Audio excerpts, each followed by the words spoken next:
And now, ladies and gentlemen, it's a great honor to welcome to the program the poet of the common man, a member of the Country Music Hall of Fame, Merle Haggard. Merle, thank you so much for appearing here on the program. It's really a true honor to have you. Well, it's a pleasure. I'm glad to be here and glad to be able to promote the show in Winchester. And since you will be appearing tonight at the Patsy Cline Theater in Winchester, Virginia, I guess that a fitting first question for me to ask you is, what can we expect in a Merle Haggard show? I know, Merle, that you usually don't create a set list before you go out on stage.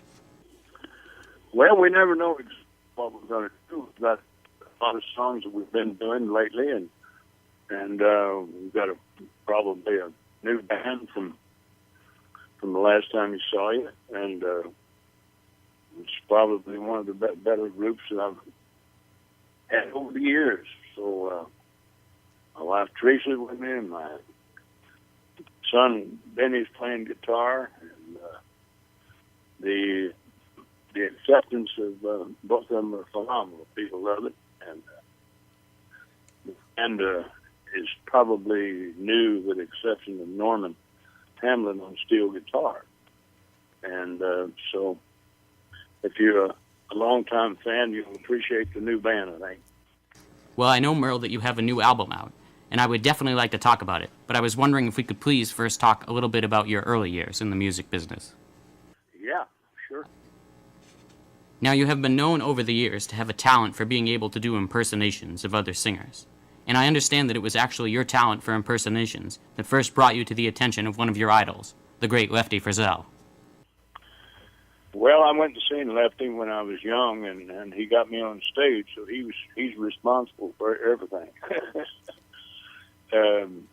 He was a wonderful entertainer when he was young, and I wanted to be just like him.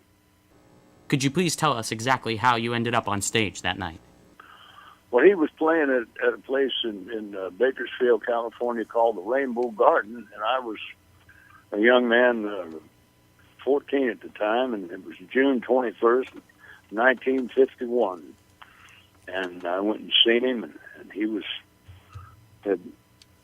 extremely sober and had done a wonderful show, and he had introduced Mom and Dad's Waltz, Always Late with Your Kisses that night, and was to come out next Monday. And he's the only artist in the history of Billboard magazine to have 4 songs in the top 5. Up until lately, I think somebody broke the record, but for many, many years he had the record of doing that. And then he had a song number 8, so he had 5 in the top 10. And it was about the time that I saw him that he had all that going. And a couple of years later, 1953, he came back to Bakersfield in the same place. I went to see him, and some friends told him that I was doing some singing that he might appreciate, and they took me back and introduced him to him, and he wouldn't have anything until I went out and sang with his band. So he had his guitar, and I went out and sang with Lefty Frizzell's band, and Roy Nichols was playing guitar in that band. Roy went on to work for me for 40 years, so it was So that was when you first met Roy Nichols? Yeah, I knew. I'd seen him play before. I'd seen him like as early as 1949, and he was the envy of every 16-year-old boy in the country because he didn't have to pick cotton or go to school either one. He was playing guitar. Now, you cut your teeth in the music business in Bakersfield, playing such famous honky-tonks as the Lucky Spot and the Blackboard. And it was actually in these honky-tonks that you, along with Buck Owens and Win Stewart, created the Bakersfield sound. So I was wondering if you ever thought at the time that what you were doing in Bakersfield would change country music forever, like it has. Well, Bakersfield was doing pretty much what the whole state was doing, but as it turned out, Buck Owens became internationally famous, and Ferlin Husky was from there, and Tommy Collins and Gene Shepard and Merle Haggard, and the list goes on of great entertainers that for some reason or another came out of Bakersfield, somewhere close by, and I was born there, and so I came up in the midst of it all, and I got hired at the Blackboard and was playing on Buck Owens' old amplifier. It had Buck Owens written out on the front of it. He Really? There when so the sound was quite a bit the same. My Telecaster sounded the same way his did coming through that old amp. It was really a great musical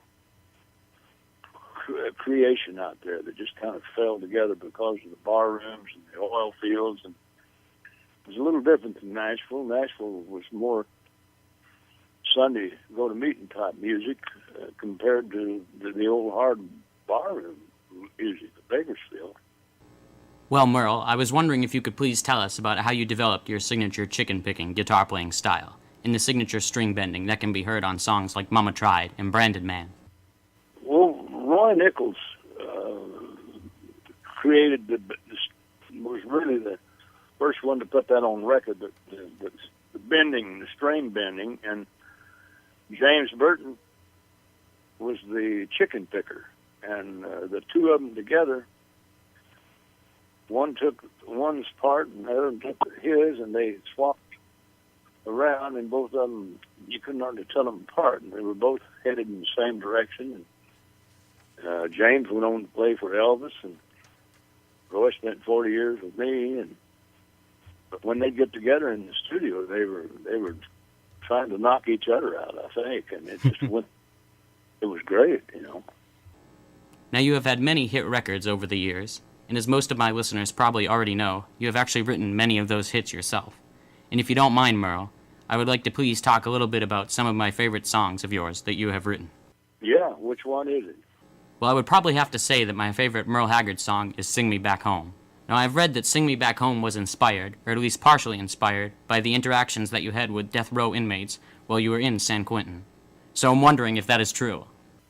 Well, you know, people get their education in different places. I didn't go to a college, but I went someplace that had a lot of to show me, and San Quentin was one of them. And I brought home a lot of information, you know. And some years later, I wrote that song, "Sing Me Back Home," and it, you know, all the experience and life that I lived up there came out in that song, I think. And it seems like Mama Tried could have also been influenced by these experiences, as well as your own run-ins with the law. Yeah, it definitely came from the same writer. But I understand that the first several lines of Mama Tried were definitely autobiographical. The part of the first thing I remember knowing was a lonesome whistle blowing. So I was wondering, because of my grandfather who first introduced me to your music, also instilled in me his love for trains, what was it about trains that captivated the imaginations of so many of your generation who grew up during the Great Depression? Well, they were the symbol of power. They were the symbol of bringing something to you. They were the symbol of people being taken away. The soldiers left on the trains. The soldiers came back on the trains. The trains in the Depression brought water, and you know, it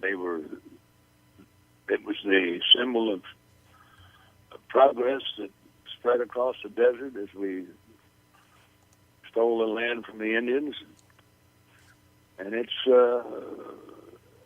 was just so much about power, and it was about rhythm. There was nothing quite machine-wise ever built that compared with the steam engine. When the steam engine took off, it was probably the most powerful thing on the earth at that time. And so there were great songs written about it. The Orange Blossom Special, you know. Sure, the Wabash Cannonball. Wabash Cannonball, and all them songs were. And, you know, the wreck of the old 97, there was horrific wrecks and a lot of things we didn't know about inertia in those days, and traveling at high speeds and no seat belts. You know, there was a lot to be learned, and most of it came about through the railroad. And as many folks know, Merle, you have never been shy about voicing your opinion or stating what might have been unpopular at the time. Now, that was certainly the case with The Fight Inside of Me, and I'm sure that the Vietnam War was probably on your mind as it was released in 1970.